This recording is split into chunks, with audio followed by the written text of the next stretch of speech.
iRacing.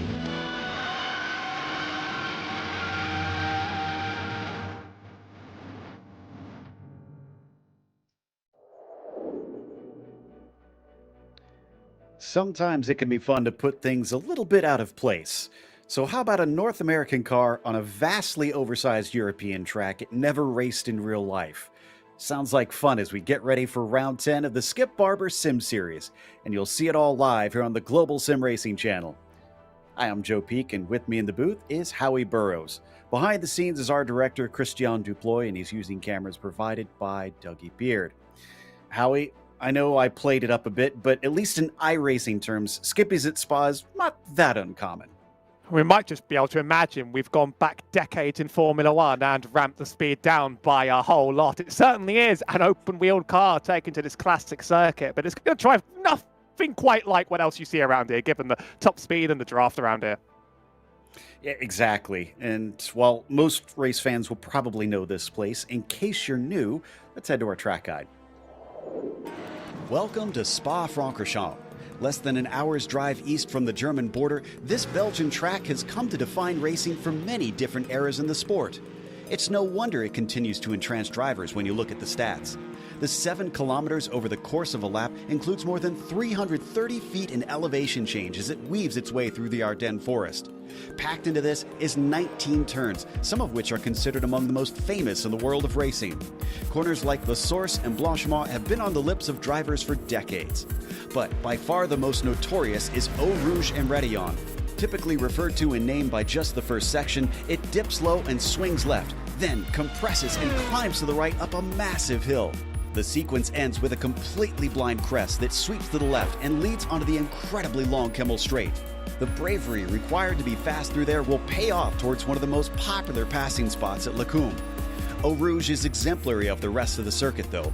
Most of the turns are incredibly fast and many include much of that signature elevation change.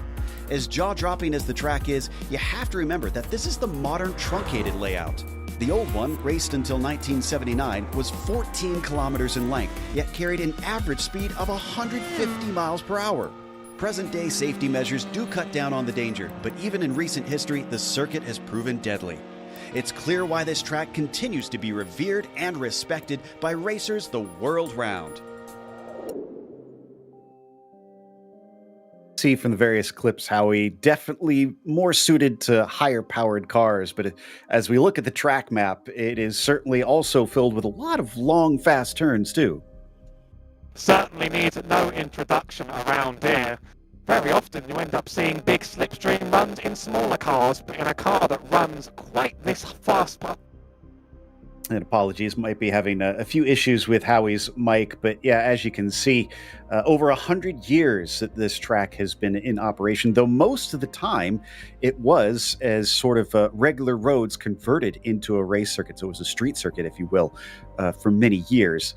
But nowadays, it is a permanent circuit, really with the most well-known being Eau Rouge and Radillon there through 2, 3, and 4. In fact, perhaps one of the most famous in all racetracks around the world. But there's just some other ones to watch out for. La Source could see problems, especially on the standing start.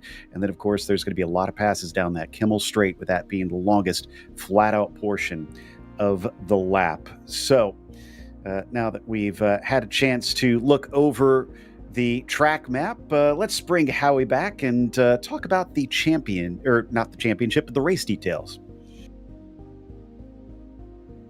Oh, looks like we don't have Howie back. Apologies. So we'll get to those race details here in a second.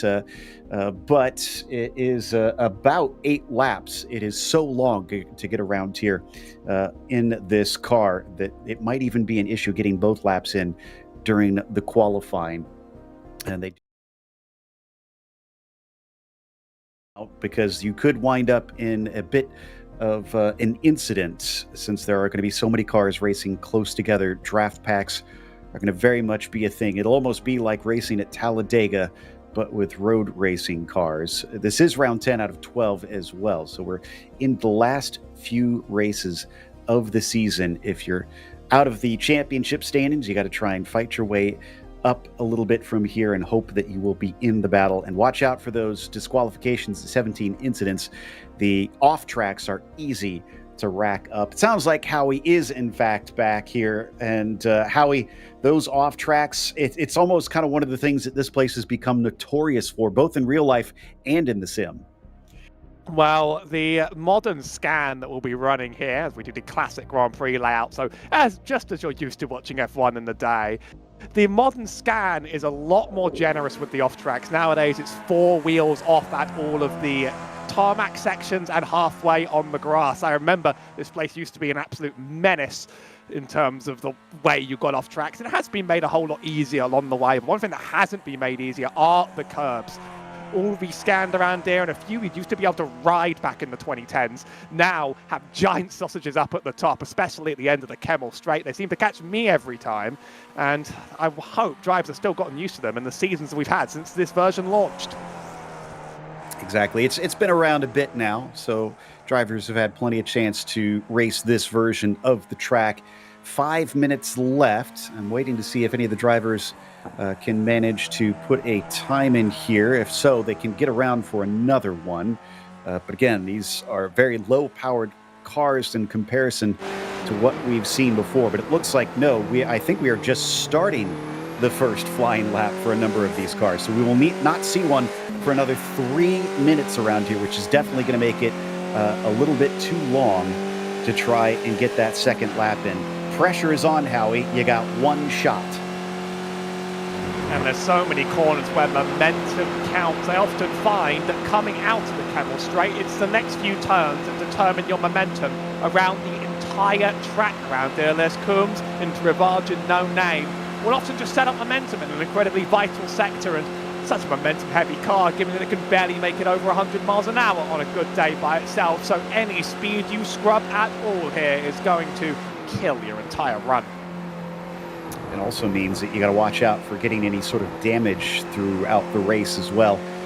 It's going to make passing all that much harder for our drivers, so you got to keep a clean car if you want to be able to make some overtakes today. Slingshot can only help you so much.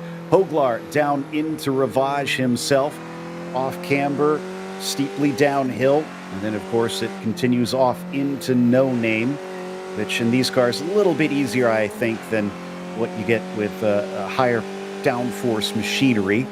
But Puhan still just as tricky here, Howie. This double apexer is tough no matter what car you're in. Certainly it falls away from you sometimes, although the low speeds can help the second half of that make a little bit more sense. Bit of a run down to, I believe that must be pronounced Vagennes or something similar in the Belgian tongue. And the one more chicane that lasts a whole lot longer in this car than you're used to in anything faster. Before we fly into the final sector, which could actually see some draft runs by itself, as it may be nearly flat out around here. Yeah, it's one of those quirks of Belgium as well. They kind of have a mix of both French and German for much of their stuff. There also is a little bit of Dutch influence because it's kind of sandwiched between all three countries.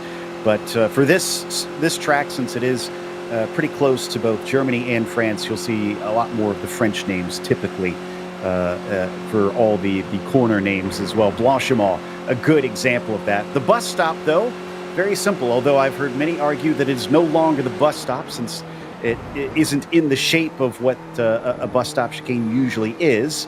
But regardless, it's still a challenge, and Hoglar comes around to the line as the first laps and only laps that we're going to see for this qualification start to trickle in.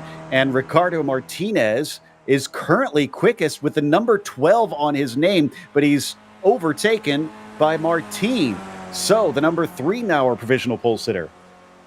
A 5,000 strength of field around here means we pretty much have only the strongest drivers and plenty that got dropped down to another split. So I consider every driver, regardless of their number here, to be a talent among themselves. Martin's still the fastest, but we've yet to see Vlado Tito, Philip Burke, Paul Smithhurst, and Herman Suarez, who does not appear to be running on the track right now.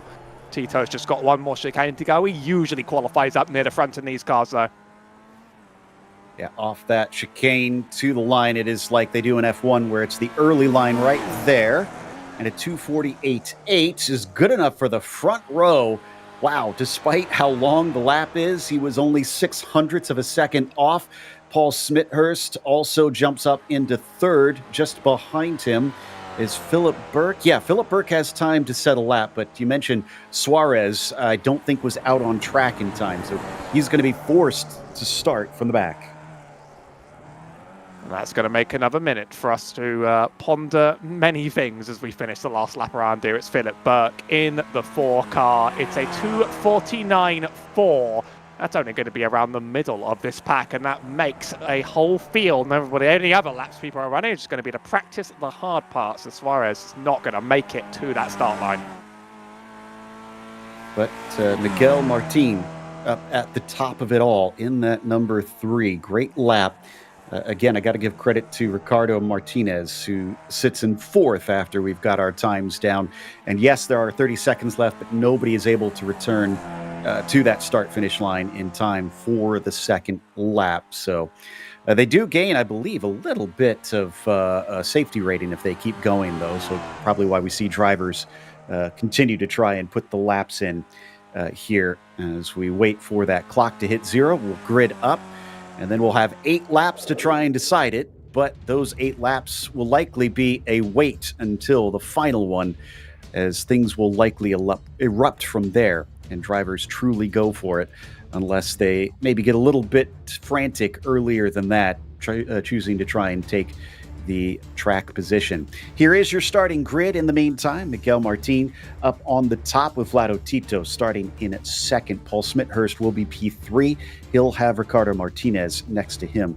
Tiro Heitinen, unusually far down for him, starting from 5th. Jeff Randall will be P6. Peter Suopanki will be in 7th. And then it's Philip Burke starting from 8th. After that, Xavier Sanchez will be P9. And Pablo Hoglar will be starting in 10th. What about the last 5 here, Howie? Actually, no, I'll take the rest here. Raul Guardia will be starting from 11th. Carl Benetti will be starting in 12th. Jesus Cabal will be 13th. Gonzo Aguilar will be 14th. And Germán Suarez, the only driver failing to set a time today. Looks like about half the field is gridded up, so we should be going shortly here. And everybody's going to be trying to make a safe run into the La Source hairpin. Standing start, that means they're going to be all bunched up, Howie. It's going to be a tough one to get off the grid, but really it's going to be that run down through the long straight. It's going to determine much of how this race goes. Very often people quite like being sort of behind at the right time, of course, over the course of these races. So we're going to get an early preview of how big the runs get, and then they're going to build up over the course of the race until the pressure's boiled over at the very, very top. Just waiting on Philip Burke, Pablo Hoglar, and Germán Suarez, and then we should be good to go. And we've got a couple of them now gridding up. There they all are. All cars on the grid and ready to race as they rev their engines and wait for the call from the flag stand. The green flag is out. Martin gets a decent jump, so does Tito and Smithhurst, but already cars are jockeying to position themselves into this sharp first corner that can often see all kinds of accidents start to erupt. A little bit of 3 wide towards the back of the field, but no, it is successful. Everybody kept a cool head. Meanwhile, coming up towards Eau Rouge for the first time, they're going to want to get pretty single file here. These are smaller cars, so they should have opportunity to try to go 2 wide, but you're going to be so slow on your way towards Lecumbe. It is still Martin who is up at the top. Behind him, a little bit of a good run from Smithhurst, it looks like. He's going to pop around the outside, making it 3 wide because here comes Vlado Tito as they all accelerate towards the top of the hill, looking for the brake marker. 2 wide at the front, 3 wide at the row behind them. But ahead of it all, it is going to be Vlado Tito who comes out ahead. Smithhurst is going to be in 2nd. Martin falls down to 3rd. Out of Malmedy, they now head downhill instead. And it's going to be downhill for a long time through Rivage. Tito trying his best to maybe put a little bit of distance, but I doubt he's going to be able to break that slipstream at this stage. Smithhurst still in behind, a little bit of a bobble from him coming out of Speaker's corners. That checks up Martin. Then Martinez is going to try and take advantage of that. He goes around the outside. He'll move into third place while Jeff Randall sits back. Heitinen is back in sixth, and you have a gap down to Philip Burke, but it is only 7/10. That might still be enough for him to get back into this and catch up to that group. We'll see how long the entire pack stays together and when they will start to break into smaller groups. That's what we're expecting here today. Looks like Martin there in fourth, just kind of settled in as we hop on board with him. This is going to be another long acceleration zone out of Stavelot towards Blanchimont, and it's not quite a straightaway though, but it is still considered a flat-out portion, so the drivers will get a huge slipstream. Smithhurst is about 7/10 back from Tito, so he's going to have some ground to make up, but I can already see the effects as they once again swap positions. It's down to 0.5 of a second. They're already finding massive speed in comparison. Blanchimont not flat out in these cars, as there's just a little bit of a lift. By the time they get to the braking of the bus stop, it has gone from 7/10 down to 1/4 of a second. So yeah, he's going to have to be farther away than that to try and pull a distance. Look at behind them though, my goodness, being led by Hoglar. It is a Noah's Ark coming through the chicane as drivers all still fighting hard for these spots. Looks like Hoglar going to hold on to 8th, coming up into the braking of La Source for the second lap now. But behind him, that's Suaponki, Guardia, Cabal, Sanchez. They're just side by side, with Sanchez managing to sneak through into 11th, Benedy, Aguilar, and Suarez. So it is starting to look a little bit like two groups racing here. The top 7 and the bottom 8, Howie. 7, a few too many cars, I think, to hold for the long run. So we're going to really, I think, over the course of the race, catch an eye as to exactly how many hang on and how many make small little mistakes that drop them back off the back of this chain. There's space to go 4 wide down this straight when they're completely desperate. Going almost free now already on just lap 2. Yeah, they were 4 wide through there. They did a good job managing it. And coming into Lacombe, they did manage to make it through without any sort of incident up at the front of it. Sanchez, I think he was down in 11th by the time they came through the first corner, and now he's up to 8th. Behind him, Hoglar loses 2 spots as Guardia also snuck through. He's got Suaponki to his outside. They'll head towards No Name once again. Cabal and Benedy trying to sort out 12th position, as it looks like Carl's has been kind of shoved to the side. This pack at the back is a little bit more aggressive than the one up front. They're going to have to work out whether they'd rather work together or just enjoy the race they have here. I think both options are pretty equal in a race series like this, but there's even more aggression back here than there is in that little pack up front near the top, where they're running single file throughout a lot of the track. We're starting to see how wide you could make one of these cars. And for Sanchez, maybe thinking, I'm the quickest one right now, I can lead these cars back up to that group, but he's got to make up 2.5 seconds, it looks like. That's going to be a bit of a tall ask, I fear. So they're going to have to work together if they do hope to catch this front group, being led by Smithhurst now. Martinez into second. Marti is currently sitting in third with Tito down to 4th after he led early in this race. They'll get back to single file by the time they get to Blanchimont. Probably wise, but Smithhurst goes a bit wide. Martinez looking around the outside, coming down into the bus stop, while Miguel in the number 3 thought about the inside but gets covered off. McGregor could have even snuck down the middle, although I think that would have been a decision that sent multiple people out of the race in one go. They get pretty racy in that back sector if we're not even counting sort of the first half. It seems to be the first third and the last third of this track where you get your big runs and you go very wide, and the rest is single file with 3 wide here for the 11th, 12th and 13th places. Yeah, you can see both battles on screen now. There's the distance between the front pack and the backpack on that main screen, with Tiro Heitinen currently at the back of that group. Sanchez, it's actually closed in a little bit. It's down to 2.2 seconds. So I think he got a few tenths there at some point. Right on board with Vlado in the number 2 with a good view on the battle ahead. Looks like Smithhurst and Martinez are going to swap spots. Going to be a little bit of sensible swapping in the earlier laps, although it's going to get a little bit more manic as the race goes on. Typically, I say that as that lead pack is anything but orderly, as one driver gets pushed wide there, sent quite a bit back Martinez. He remains close enough, but that just sort of proves how you have to back out of some scary moments, and how you can cause a bit of a butterfly effect down here with one twitch. Yeah, Ricardo's probably just happy that he's still in this race. Like I said, you do not want any damage on the cars or it's going to hurt your top speed. So now it is Martin who is up at the front. A few of them kicking up some dirt coming off of No Name, trying to push as hard as they can. And it's no longer Sanchez leading that second group. It's Hoglar, but it's down to 1.7 seconds. So they are, in fact, gaining. That shocks me. There's such tiny, weird, just unusual dynamics that it's very hard to quantify what quite makes a group catch up.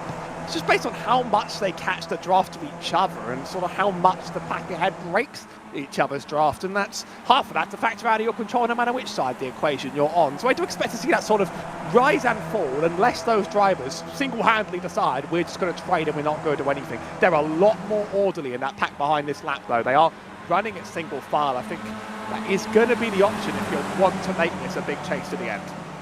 Yeah, there is a bit of that ebb and flow. It's back up to 2 seconds now, so they lost some time, but will it start to erupt once again? We saw a lot of side-by-side with this front group coming into the bus stop chicane.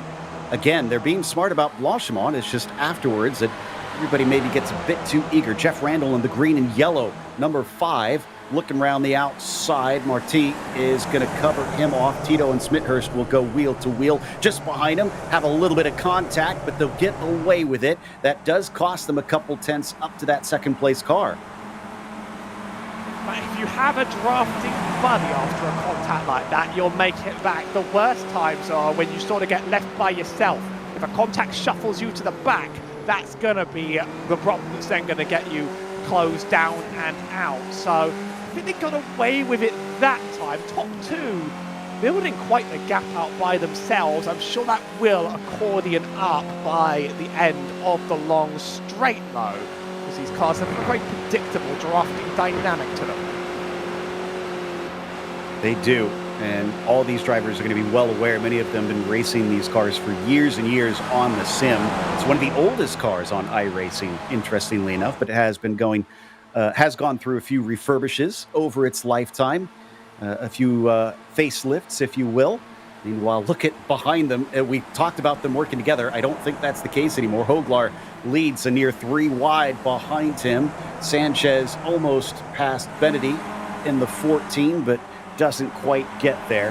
Lap 4 out of 8. We're now at the halfway point, and while they have separated into 2 groups, those 2 groups have been roughly the same distance apart since they have left one another. Going 3 wide sort of turned that gap from 9 tenths to 2 seconds. So it's a small gap. That's just sort of proof as to what happens when you choose to break up that dynamic. And the best I can presume is there's not too much keeping track of the championship points around here. Drivers are racing for their iRating and safety rating, of course. The drivers, I think, are just trying to have fun in the battles that they have around here, which is entirely reasonable in a race of this caliber. You really don't get SOS like this too often, but talk about a popular track, that's what can happen. Yeah, that's true. And you make a good point of the fact that the drivers in this series really do seem to enjoy themselves. They race hard and just enjoy the moment of the wheel-to-wheel battle. But right now, Jeff Randall is going to be hoping that he stays up in front as we watch Hoglar in that bright green number 8, leading the second group out of Stavilo. That's Benedy just behind him. Sanchez third in line in the yellow car. Cabal sitting in 11th overall, but 4th in line, being caught by Guardia. In fact, Guardia is going to force the issue while we check in on Jeff Randall, going side by side. Tito and Martin as well, having a little bit of action going against one another. Down into the braking of the bus stop once again. Vlado Tito is the one to come out ahead this time. It might come down to that last chicane there, Howie, on who wins this race. Worth reiterating, I did try to mention this at one point, and I feel like that was when my audio was by far at its worst. We have an SOF of over 5,000 today, so the lowest iRating driver is 3K, the highest is 7K. This has split itself quite awkwardly with the 15 cars each way, but it's done so in such a way that the caliber up here is extraordinary. Can't stress enough how talented these drivers are. Here's on board with Guardia now in the second group. Kind of keeps himself out of line, interestingly. I wonder if he's trying to back things up, which would be smart, Howie, if you're figuring out how to time the run instead of just being directly on the gearbox of the car ahead. If I'm seeing people go 3 wide like that up ahead of me, I'm sitting back and I'm thinking something's going to happen to them, and it's not going to be me. I'm not going to be the car that's caught up in that.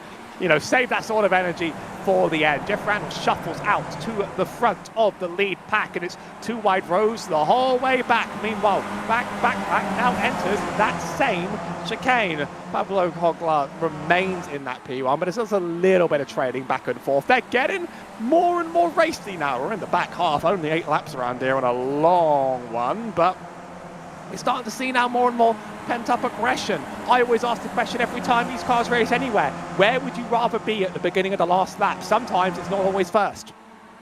Exactly. It might be third. It might even be as far down as fourth.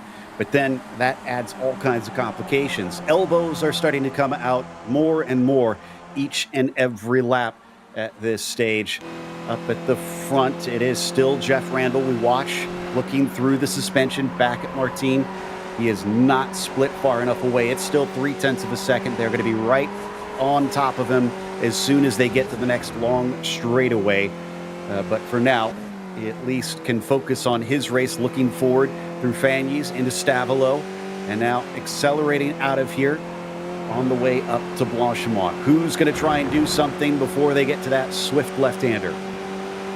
Back corners of this track usually aren't a stellar place to draft and pass people in many cars. You sort of need all the grip you can get, but in cars this small and this slow and this draft heavy, you can do it, as we see on the camera here. Jeff Randall washed out a little bit wide, and he's going to be overtaken by 2 people. This turn sort of gets turned into a straight when you have a car that can take it this effortlessly. Under braking. Whoa, look at Philip at the back. He sends it in extremely deep. He's been waiting there at the tail of the train for some time, and I guess for him, it is now go time. A few cars maybe banging wheels coming through that section, but they'll get away with it once again. And that kind of goes to what we've been talking about. Philip Burt just waiting patiently, and now suddenly he is on the move, as that's now 2 passes and 2 corners. Quick little dive, a quick little move. You get yourself up here now, but you certainly don't get it secured for very, very long. It is going to help to be further up this pack towards the back half of the race. You're not going to be able to make a move from 7th to 1st unless the C part's like nothing you've ever seen before. So you do want to get these passes done, and you sort of want to work to be around that top 3-4 bubble. Really, it's the top 3 that are going to be in it to win it by the end, as we do another 3 wide attempt. And it's Jeff Randall up in the middle who's the fastest this time. And Ricardo Martinez second fastest, and Miguel Martin just trying to hold on to that P3. Behind them, we saw Philip Burt manage to fend off. I think that was Heitinen. Yeah, Heitinen in the sort of sunset-colored car that I thought was going to be able to slipstream past him, but either he decided to lift or just doesn't seem to have the same straight line speed, which is unusual since I don't see any damage on the car. Things calmed down momentarily down through Rivage and into No Name. We hop on board with the Finn. Tiro Heitinen now sitting in 6th position.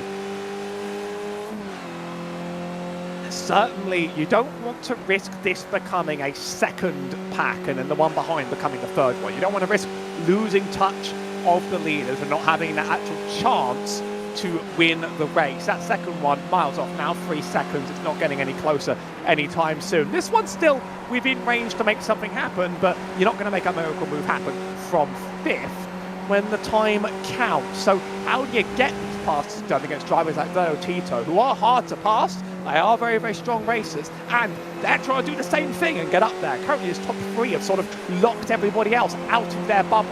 Everyone else is trying to get into it. Just noticed we had lost one of the cars at the very back.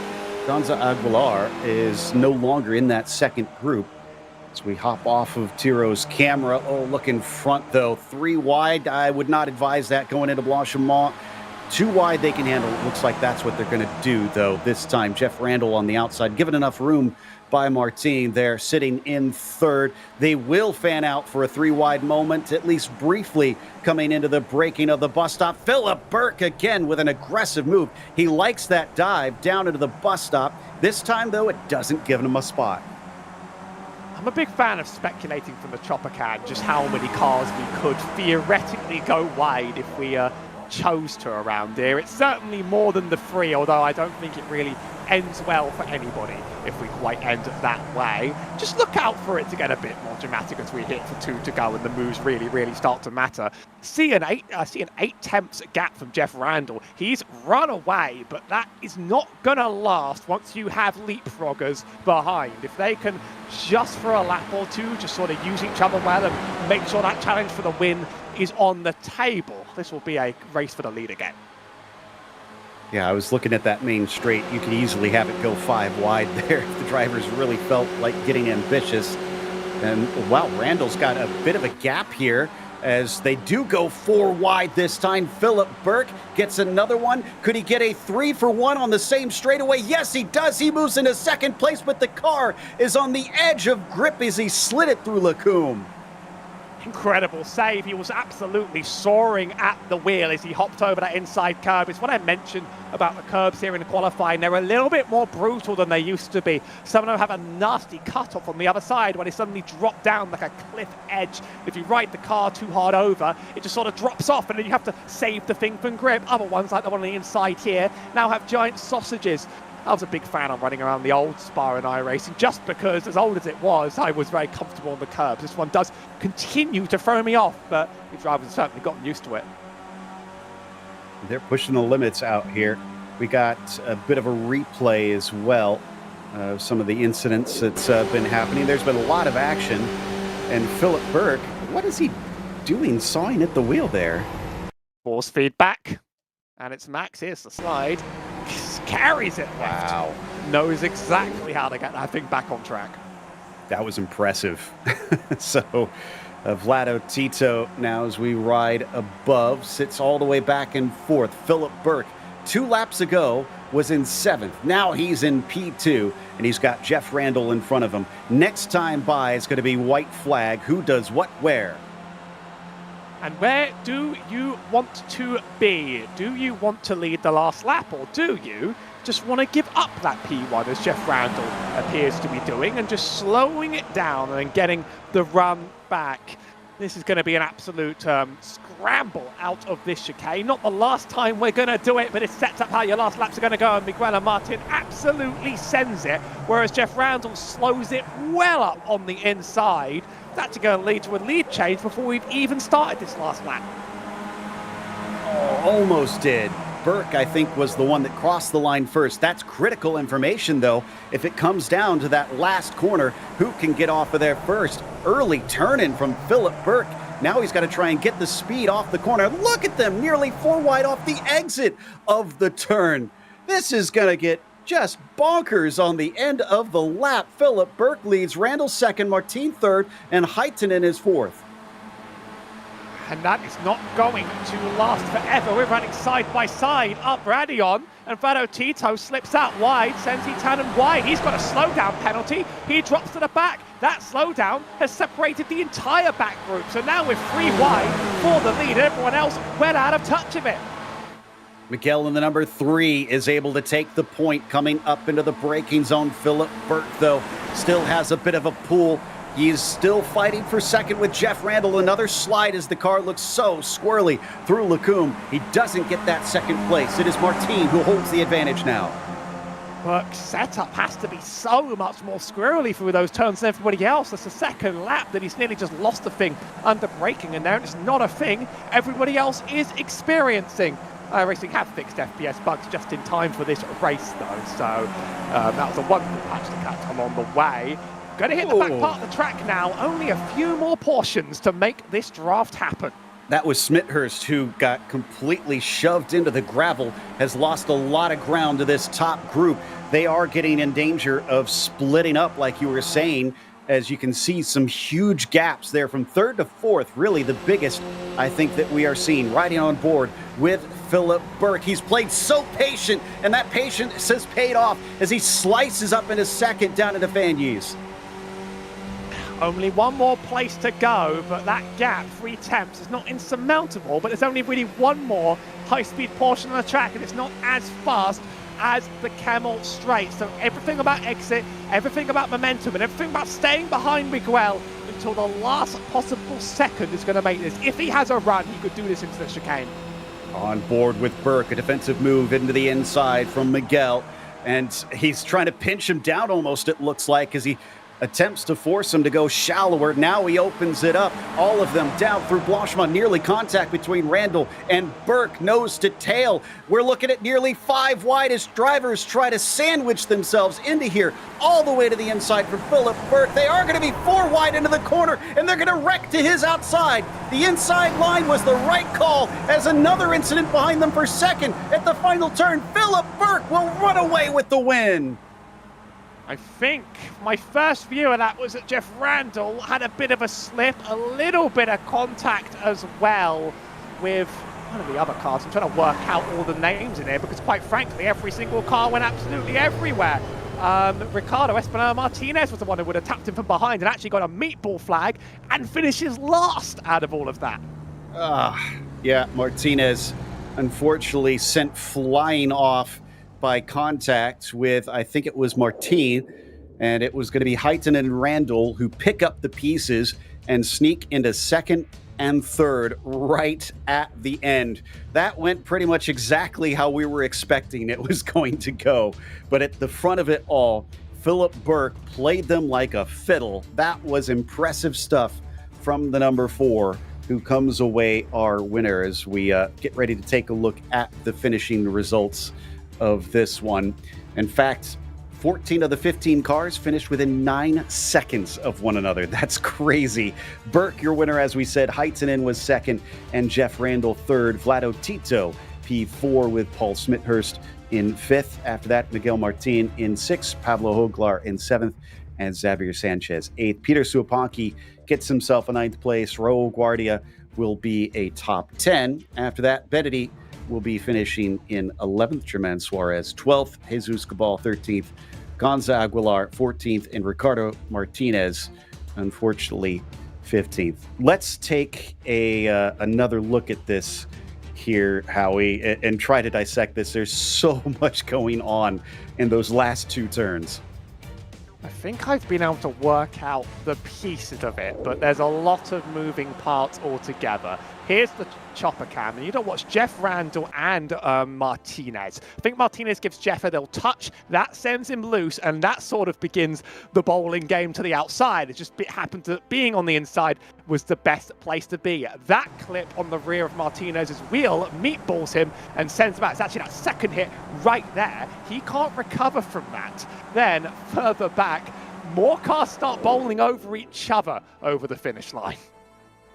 We knew the desperation would come out by the time they reached the end of this race, and it certainly gave us a lot of fun and excitement. Credit to that top group, though. They didn't just sit there in a single file line the entire race and rest on their laurels. They still fought, and yet it was clean fighting in those top 7. So, I mean, impressive job overall. What are you here to do, if not to fight for it? There's a degree of professionalism and also a degree of slightly unbelievable moves that happen throughout this first day series. It's part of why it's been such a joy on the channel. It is indeed. We're going to take one more look at the replay here, and we're going to look at the second group. We had focused so much on the first group. I haven't actually seen this. With Hoglar there in the bright green machine, Sanchez gets a touch 4 wide on the exit of the first apex. Do they actually manage to make it through the second one? Oh, wow, they do. Using a little bit of extra track. Oh, but it falls apart afterwards and sort of becomes a bit of a mess just before the finish line. Trying to make out who that car was that ducked to the inside and managed to sneak what looked like 4 places in a couple hundred feet. It was just a little bit of chaos makes everything come together around here, and you never really quite know what's going to happen next. Still plenty to come on the channel, though. I'll let you let us know what's coming up next in the series and on the channel, of course. Exactly. We're going to be heading out to the southeast, which will be appropriate, racing at Virginia International Raceway, the North Course, interestingly, because that will be on Thanksgiving. So that'll be hopefully a happy Thanksgiving for all of our fans here in the United States. We'll see if they can find any turkeys in the woods of Southern Virginia, but the drivers will be a little bit more focused on what's in front of them rather than trying to find their way off into the shrubbery. In the meantime, though, after that race, we've got Grand Prix Legends racing at Winton on Saturday morning. So make sure and tune in to that, because that's going to be crazy with those high-powered cars and that tiny little circuit.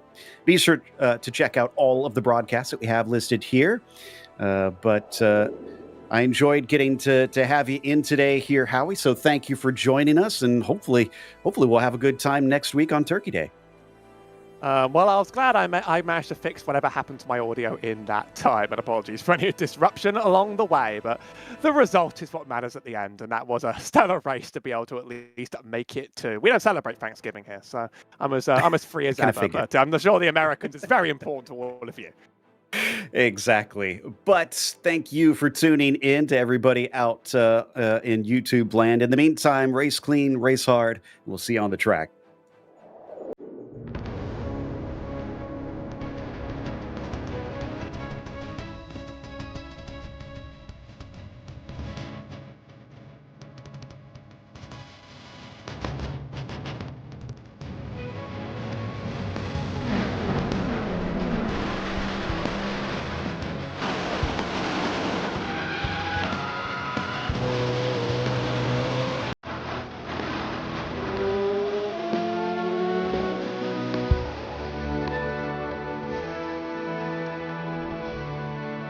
This is iRacing.